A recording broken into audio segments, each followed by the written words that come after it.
All right, welcome back. From time to time, we have our boss, NEWSMAX CEO Chris Ruddy, on to discuss politics, also company developments, things like that. And Chris joins us again tonight. And good to see you again, sir. Since we last talked, we've seen, obviously, a lot has happened. We've seen a war in Iran. We've seen major domestic political developments. We've had Trump's trip to China as well. And we're also seeing polling for the president right now that looks pretty rough. A lot of that, I think, is being blamed on the Iran war. Just wanted to start there and get your thoughts. You know, Rob, thank you for having me on. Mark Twain famously said, statistics don't lie, people do. And I think the modern version of that is polls don't lie, the pollsters do. And we looked at, there was a recent poll ABC had that had the president at 35%, pretty low number, right? ABC, Washington Post. So we start digging into it. John McLaughlin's a pollster. We ask him. He looks at the backup data and he finds out that in the survey, they only surveyed 35% of the people who were Trump voters.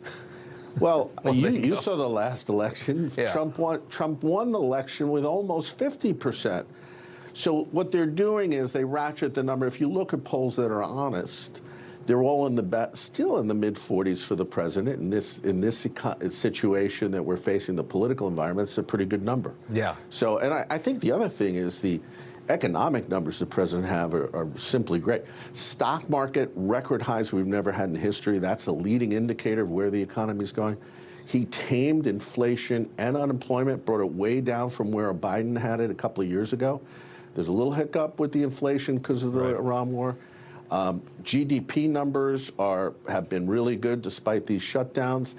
And our big beautiful bill that the president put in, $4.5 trillion in tax cuts. Every American family is getting a $2,500 tax cut this year. They're only feeling it this year. Yeah. So I think good things are happening. It's just the media, it's a messaging problem, really, I think, for the president. It always is, you know, and he's always up against a media apparatus that largely hates him, that I think does a great disservice to the country in the way they cover him.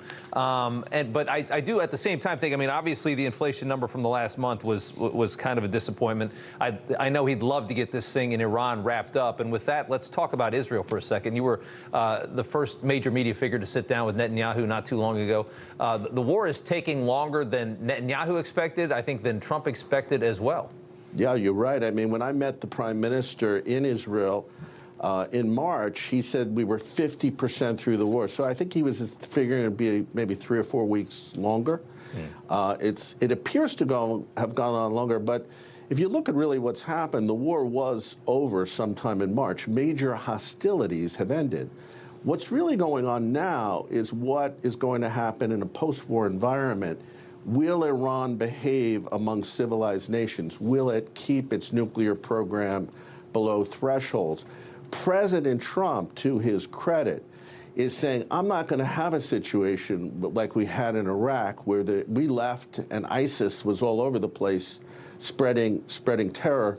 He wants to make sure there's a continuing peace. So I give him a lot of credit because he's taking a lot of political hits. Yeah. And I think knowing him, you know, he loves these type of situations because most people flee from them. Yeah. He loves complex things and dealing them and working them through. And I think he will hammer home a deal. And I give him tremendous credit for knocking out the nuclear program. That was the real victory. Yeah. And later generations will thank him for that. Yeah. And we're certainly seeing why every other president has run from this situation and not wanted to deal with it, because you're seeing the complexities of trying to remove this cancer inside Iran. I want to talk about the company here for a second before I let you go. We just had the shareholder meeting. There's a lot of buzz. There's a lot of good information came out of that. We're public now on the stock exchange. I think most people know that. But quite a bit of excitement about the growth of this company. Let's talk about that. Well, we had a lot of good results to report. You know, a lot of media companies have seen declines. NEWSMAX was up double-digit not only last year, but in the first quarter of this year. And in our key segments, broadcasting, for instance, was up 20%. That's what we do. We broadcast. Our affiliate license fees for the cable channel that your show airs on, people are watching me today, that was up 75%. Overall, we are projecting double-digit, somewhere in the area of 13% revenue growth this year. We think that number is conservative. We hope to come back in the coming months to look at that number, because Yeah. we are seeing very strong growth, and we're happy about where the company is going. Yeah, I mean, well, the television, it's hard to kind of get the beginning going. It's hard to get moving and start making money. But once you get there, it all kind of comes together at the same time. I've worked for a lot of TV companies. It seems like we're right on that moment where you're just about to kind of explode out of it, and there's years of loss that lead to it, and then you go, and then it all takes off at the same time. Well, I think, what's driving this is there's a number of things. One, trust in the media. The Gallup poll, you saw it. That one's accurate. Lowest support and confidence and trust in the media in history. And that's all the big media, ABC, CBS. And I even think a lot of people don't trust Fox anymore. NEWSMAX is growing pretty much on every platform. We saw on the cable channel, and you were a beneficiary of that, or you helped propel it too, Rob. Ratings, audience reach was up 29% in the first quarter over the previous quarter. Of the first quarter of this year. That's a huge increase in audience reach.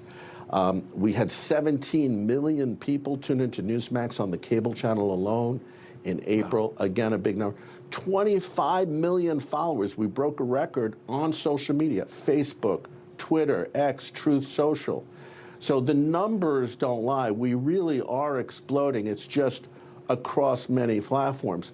You always remember, Fox News used to be broadcast in 110 million cable homes. It's now down below 60 million people less. The cord cutting has been tremendous.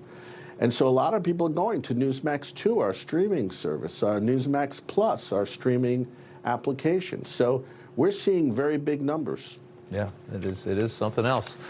All right, that's good information. Good to know, and great to see how this thing has grown in just the, I guess, 6 years that I've been here.